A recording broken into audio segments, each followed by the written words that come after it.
नमस्कार सभी धर्मी लोगों का आपके अपने चैनल पर एक बार फिर स्वागत है। आज भी हम पवित्र रामचरितमानस के बालकांड पर चल रहे हैं। जाकर नाम सुनत शुभ होई, मोरे घरे आवा प्रभु सोई। परमानंदपुरी मन राजा, कहा बुलाई बजा बहु बाजा। जिनका नाम सुनने से ही कल्याण होता है, वही प्रभु मेरे घर आए। यह सोचकर राजा का मन परम आनंद से पूर्ण हो गया। उन्होंने बाजे वालों को बुलाकर कहा कि बाजा बजाओ। गुरु वशिष्ठ के पास बुलावा गया। वे ब्राह्मणों को साथ लिए राज द्वार पर आए, जिन्होंने जाकर अनुपम बालक को देखा, जो रूप की राशि है, जिनके गुण कहने से समाप्त नहीं होते। फिर राजा ने नांदीमुख श्राद्ध करके सब जातकर्म संस्कार आदि किए और ब्राह्मणों को सोना, गो वस्त्र और मणियों का दान दिया।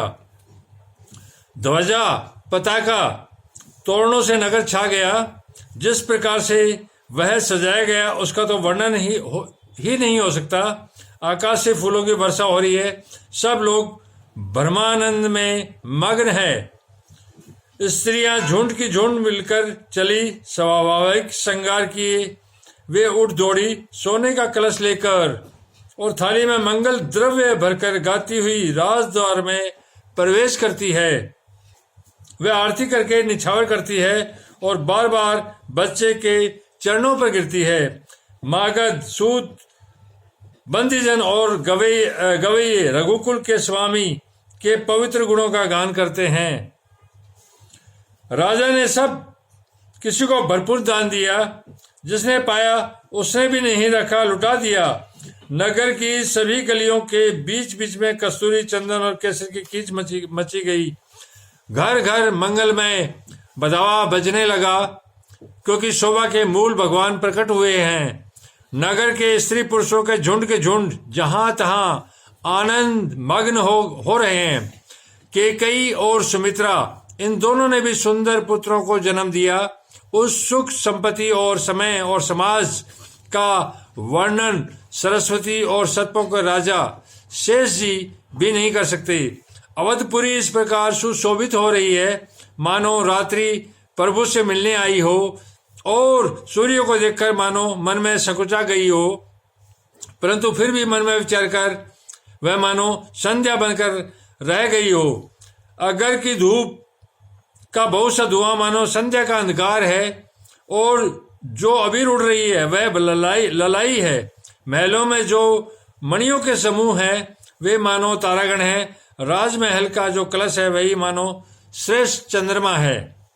राजभवन में जो अति कोमल वाणी से वेद ध्वनि हो रही है, वही मानो समय से समय अनुकूल सनी हुई पक्षियों की चहचहाट है।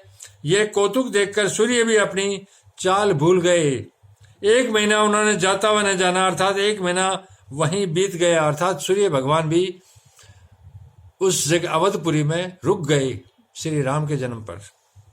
महीने भर का दिन हो गया, इस रहस्य को कोई नहीं जानता। महीने भर का दिन हो गया, इस रहस्य को कोई जानता नहीं।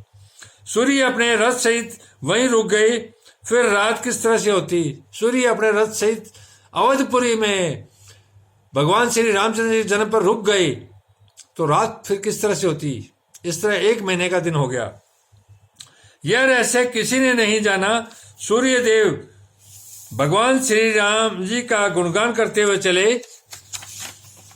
यह महोत्सव देखकर देवता, मुनि और नाग अपने भाग्य की सराहना करते हुए अपने अपने घर चले।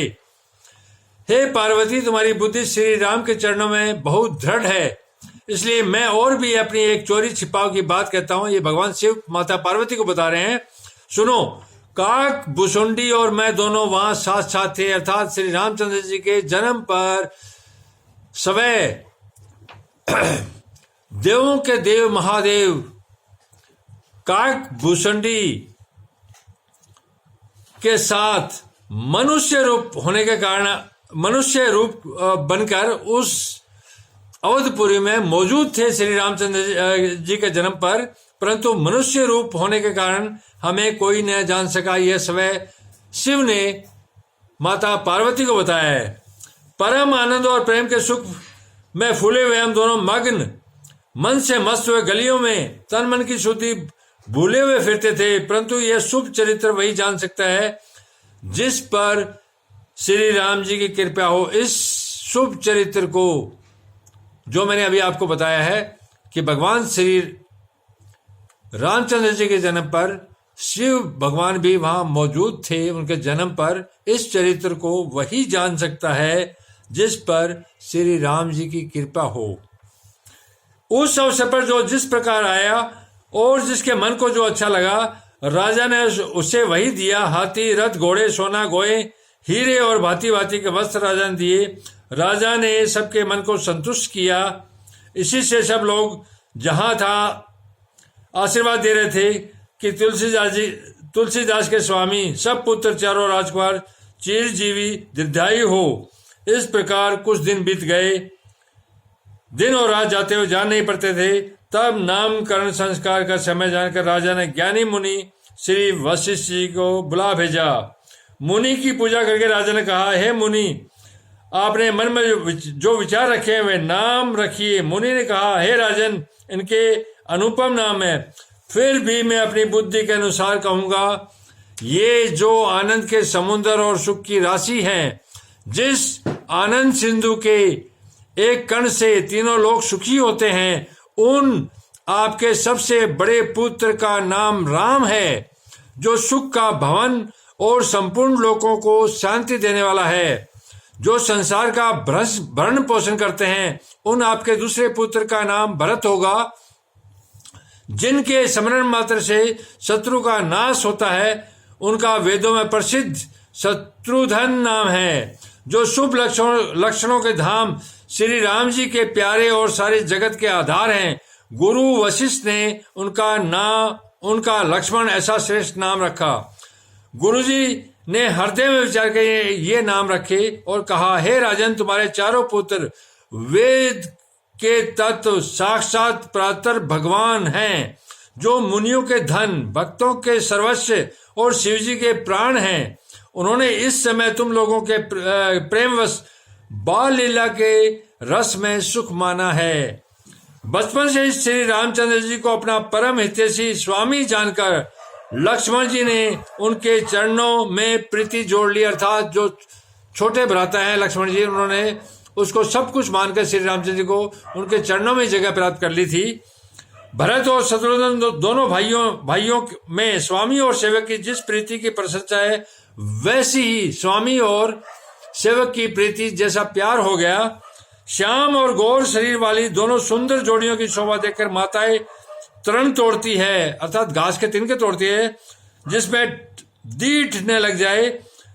यूं तो चारों पुत्र शील, रूप और गुण के धाम है, तो भी सुख के समुद्र श्री रामचंद्र जी सबसे अधिक हैं। उनके हृदय में कृपा रूपी चंद्रमा प्रकाशित है। उनकी मन को हरने वाली हंसी उस कृपा रूपी चंद्रमा की किरणों को सूचित करती है। कभी गोद में लेकर और कभी उत्तम पालने में लेटाकर माता प्यारे ललना कहकर दुलार करती है। धन्यवाद। शुभ रात्रि। कल फिर मिलेंगे।